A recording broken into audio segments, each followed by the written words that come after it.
বনের পথে হেঁটে চলেছেন এক সন্ন্যাসী। হাতে বীণা, করতাল আর গুনগুন করে এক মনে গান গাইতে গাইতে উনি এগিয়ে চলেছেন। হঠাৎ এক দস্যু হা রে রে রে বলে তার সামনে লাফিয়ে এসে পড়ল। উনি চমকে উঠলেন, বলে, কে কে তুমি? কি চাই তোমার? দস্যু হা হা হা হা করে অট্টহাস্য করে উঠলেন। অট্টহাসিতে সেই দস্যু বলল, আমি রত্নাকর, দস্যু রত্নাকর।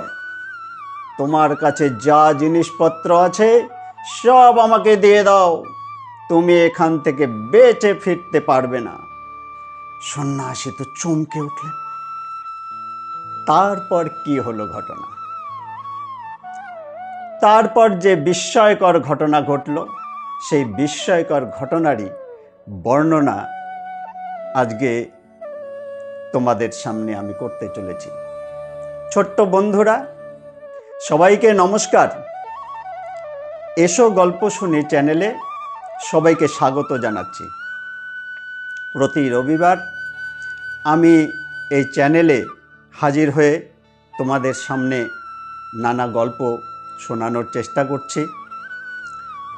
তোমাদের সবার কাছে অনুরোধ, তোমরা এই চ্যানেলটিকে সাবস্ক্রাইব করে আমার এই এসো গল্প শুনি চ্যানেলে জুড়ে থাকবে।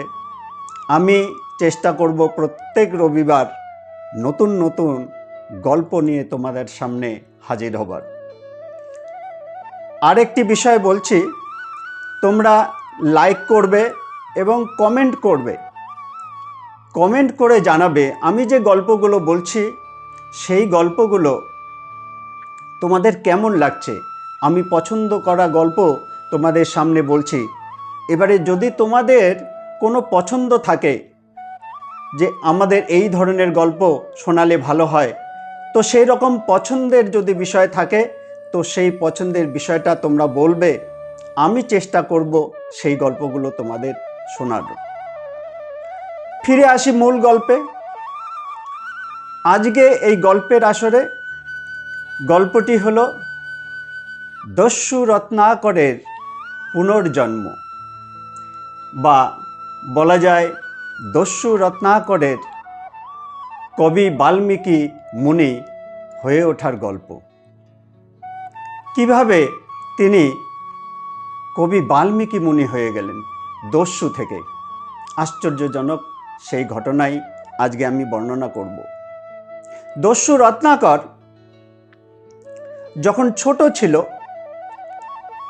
ব্রাহ্মণ সন্তান হওয়া সত্ত্বেও কোনো বিদ্যা চর্চা করত না, আর কোনো শাস্ত্র চর্চাও করত না।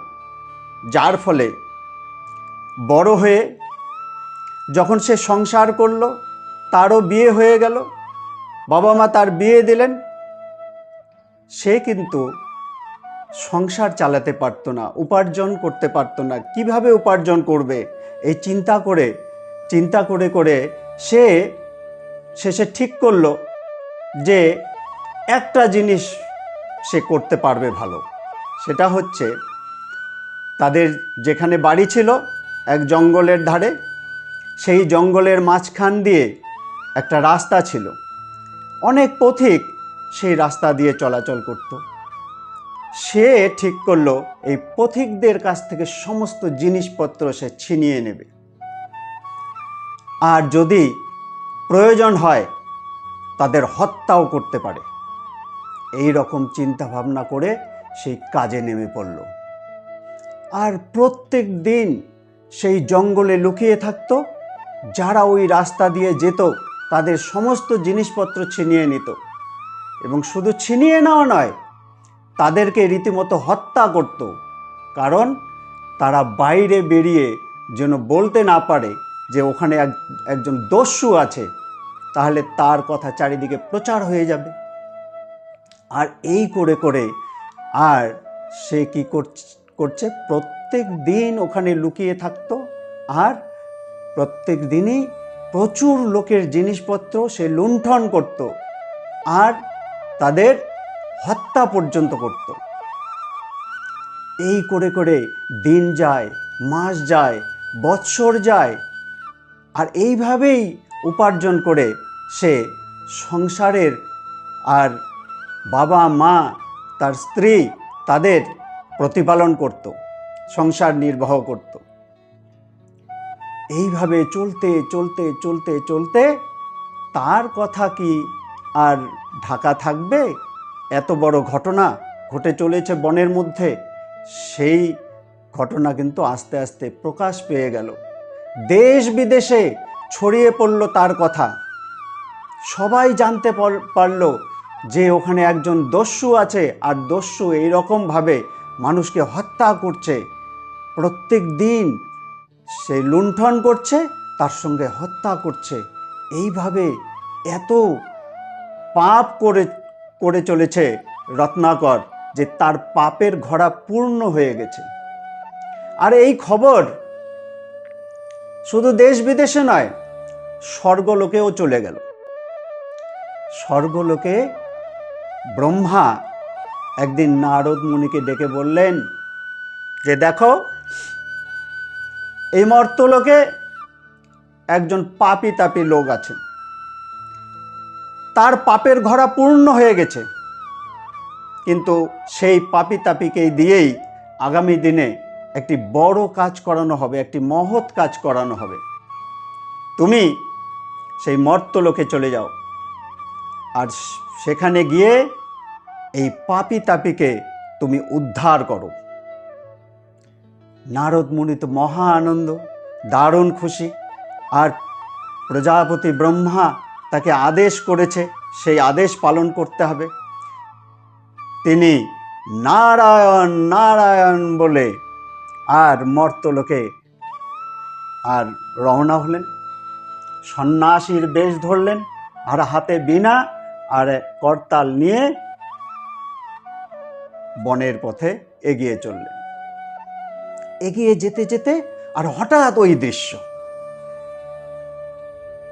দস্যু রত্নাকর তার সামনে এসে লাফ দিয়ে পড়েছে, অট্টহাসিতে ফেটে পড়েছে।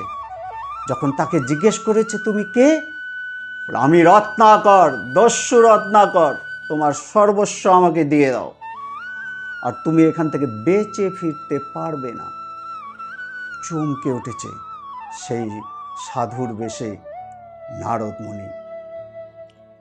নারদ মুনি তখন বলছে, বাবা তুমি আমার সব জিনিস নিয়ে নাও, কোনো অসুবিধে নেই, আমার কাছে কি বা আছে, আমি সন্ন্যাসী মানুষ, আমার কাছে এই বীণার করতাল, তুমি নিয়ে নিতে পারো, কোনো অসুবিধে নেই। দস্যু রত্নাকর ভাবছে এর কি ব্যাপার, এ তো দেখি আমাকে দেখে ভয়ও পাচ্ছে না, দেখি অনেক লোকজন আমাকে দেখে থরথর করে কাঁপতে থাকে, এ কোনো ভয় ডর নেই, আর জিনিসপত্র সব দিয়ে দিতে চাচ্ছে। তখন রত্নাকর বলে উঠল যে শুধু জিনিসপত্র দিলে হবে না, তোমাকে আমি হত্যা করব। হত্যা করবে?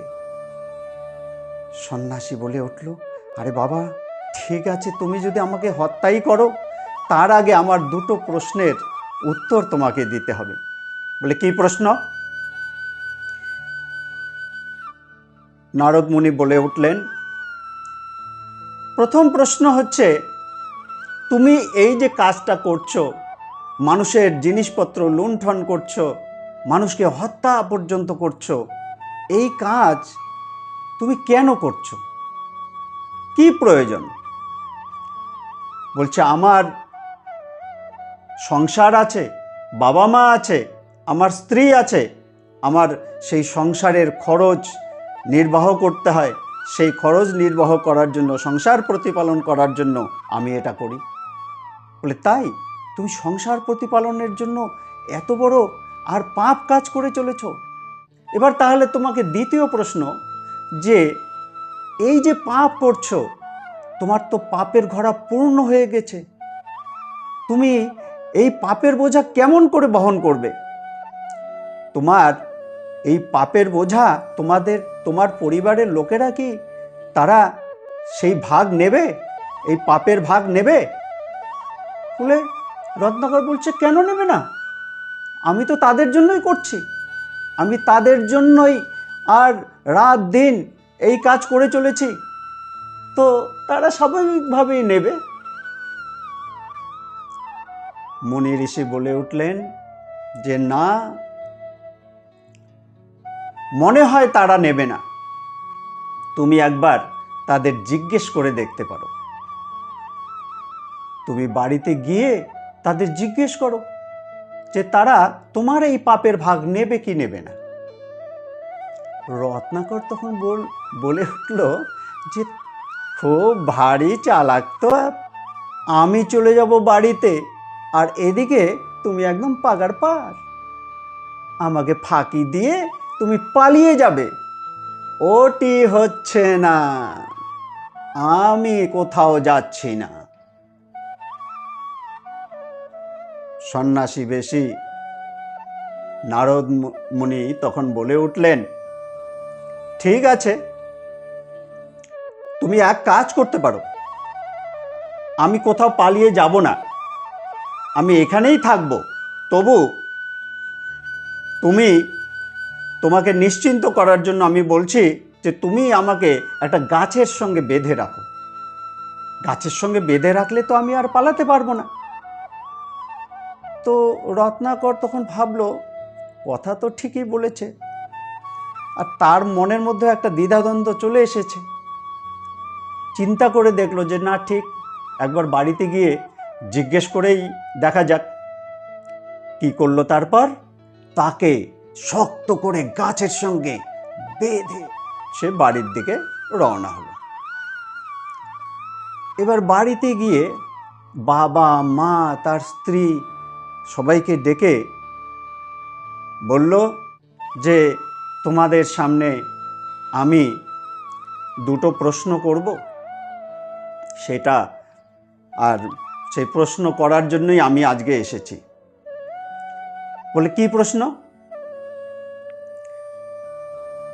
বলছে আমি যে উপার্জন করি, কিভাবে উপার্জন করি তোমরা কি জানো? বলে না তো বাবা, জানি না আমরা। বলছে আমি জঙ্গলের মধ্যে লুকিয়ে থাকি, লোকজন যখন ওদিক দিয়ে আর যাওয়া আসা করে তাদের জিনিসপত্র লুণ্ঠন করি, প্রয়োজনে তাদের হত্যা করি। এই কথা শুনেই বাড়ির লোকেরা একদম বিস্মিত হয়ে গেল, অবাক হয়ে তারা জিজ্ঞেস করলো যে তুমি মানুষকে হত্যা করছো এভাবে, আর উপার্জন করে আমাদের সংসার আর চালাচ্ছ তুমি? এটা তো আমরা কল্পনা করতে পারছি না। তো এইভাবে এটা শোনার পর তার মা, তার স্ত্রী কান্নায় ভেঙে পড়ল। বাবা রেগে উঠলেন, বলছে রত্নাকর, তুমি এত বড় পাপ, এত বড় অন্যায় কাজ করে চলেছ, অথচ আমাদের কখনো জানাওনি।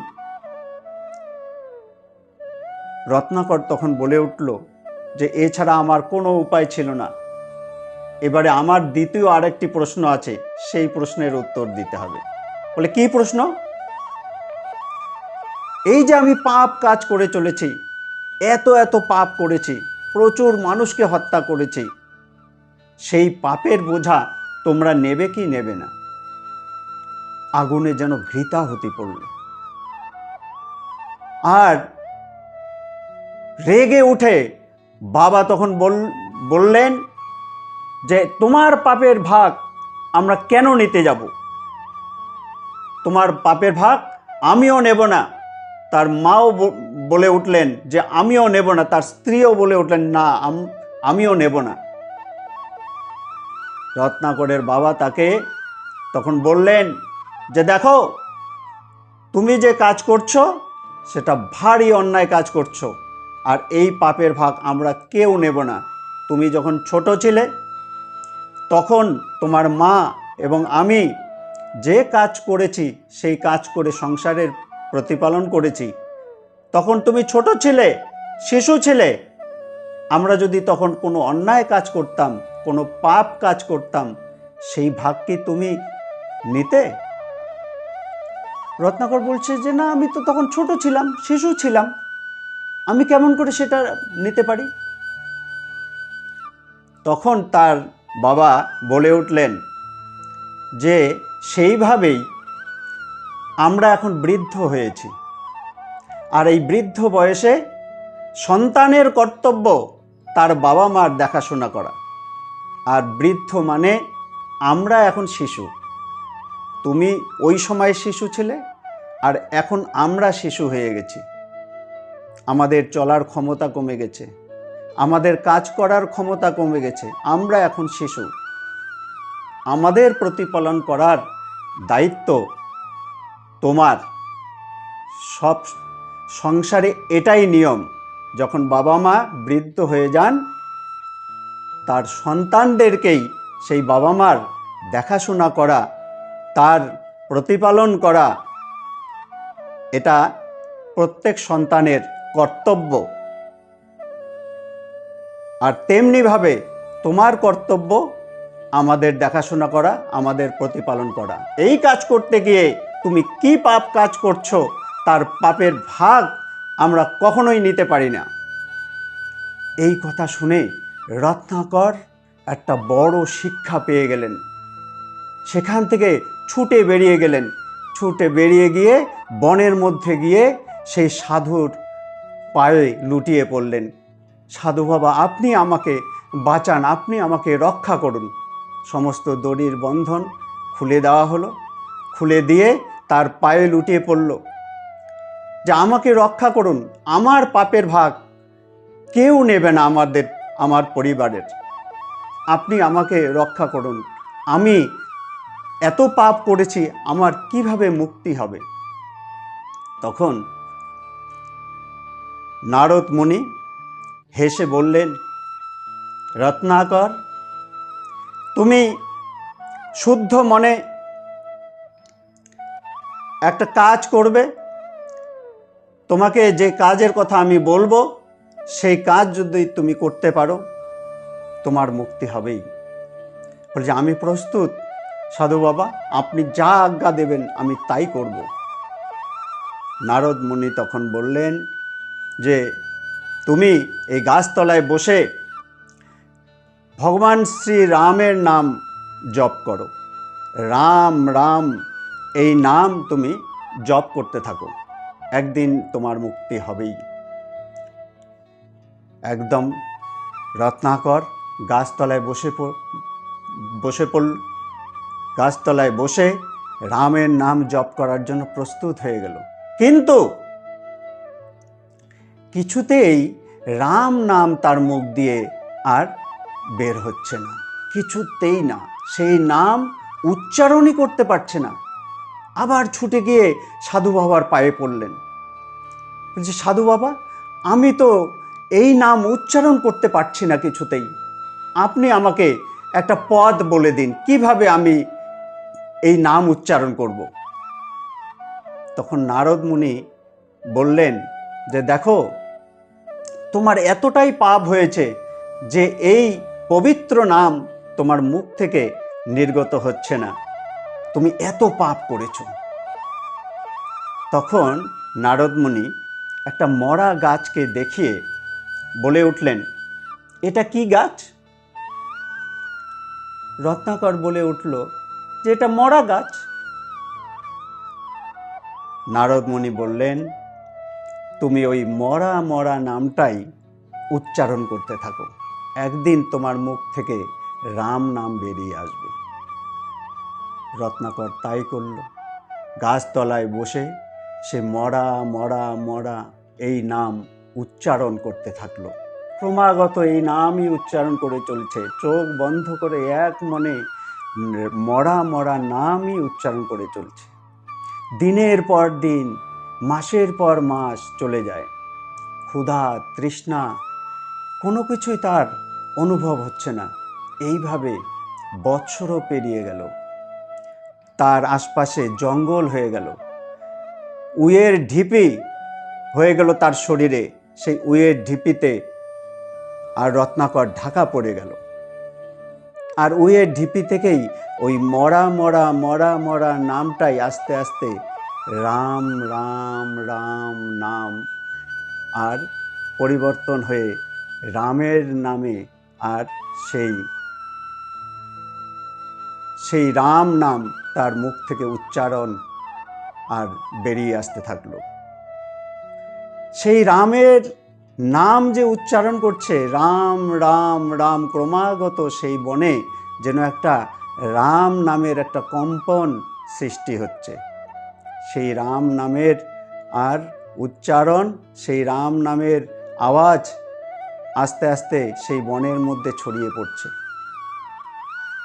এইভাবে বৎসরের পর বৎসর, বহু বৎসর পর সেই বনের পথ ধরেই আর নারদ মুনি আবার এসেছেন। আর ওই বনের পথ ধরে চলতে চলতে হঠাৎ তার কানের কাছে ওই রাম নামের আর রাম নামটা তার কানের মধ্যে এসে বাজল। বলছে, কোথায় এই উচ্চারণ হচ্ছে, কোথায় এই রাম নাম হচ্ছে? তিনি খোঁজা শুরু করে দিলেন। খুঁজতে খুঁজতে খুঁজতে খুঁজতে সেই উইয়ের ঢিবির কাছে এসে দাঁড়ালেন। আর সেখান থেকেই উনি দেখতে পেলেন যে সেই রাম নাম উচ্চারিত হচ্ছে। তার মনে পড়ে গেল যে একদিন এখানেই দস্যু রত্নাকরকে আর রাম নাম জপ করার জন্য আর বসিয়ে রেখে গেছিলেন। আর সেই দস্যু রত্নাকরের আজ এই অবস্থা, তার শরীরের উপর উইয়ের ঢিবি হয়ে গেছে। তিনি খুব সন্তর্পণে সেই উইয়ের ঢিপির মাটি সরালেন, সরিয়ে সেখান থেকে আর রত্নাকরকে উদ্ধার করলেন। রত্নাকর সবিস্ময়ে তাকিয়ে দেখলেন যে তার সামনে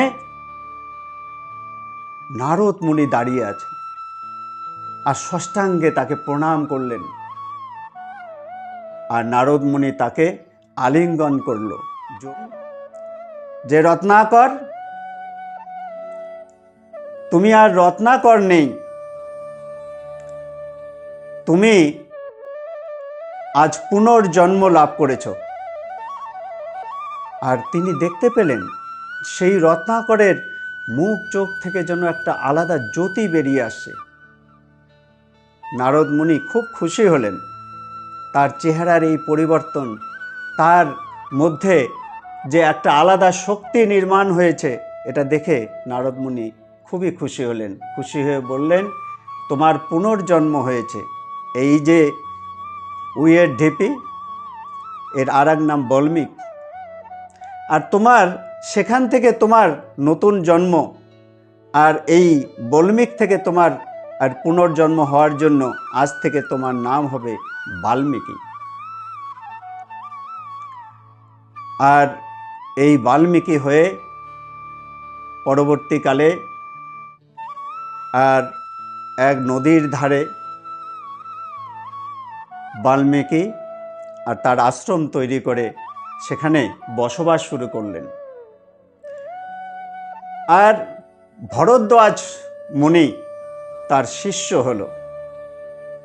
এই ভরদ্বাজ মুনির সঙ্গে আর সেই আশ্রমে বাল্মীকি মুনি যখন আর বসবাস শুরু করলেন, একদিন কি হলো, এই নদীতে চান করতে গিয়ে বাল্মীকি মুনি ফেরার সময় হঠাৎ তার পায়ের সামনে একটা আহত পাখি এসে পড়ল। তার পিঠে, তার বুকে আর তীর নিক্ষেপ করা হয়েছে। এক ব্যাত তার বুকে তীর নিক্ষেপ করেছে। সেই পাখি তার পায়ের সামনে এসে ছটফট ছটফট করছে, মৃত্যু যন্ত্রণায় ছটফট ছটফট করছে। আর এটা দেখে নারদ মুনি আর ঠিক থাকতে পারলেন না। তিনি ওই পাখির যন্ত্রণাটা যেন নিজের বুকে অনুভব করছেন। আর এটা অনুভব করে তার মন কেঁদে উঠল। যিনি একসময় এত এত মানুষকে হত্যা করেছেন,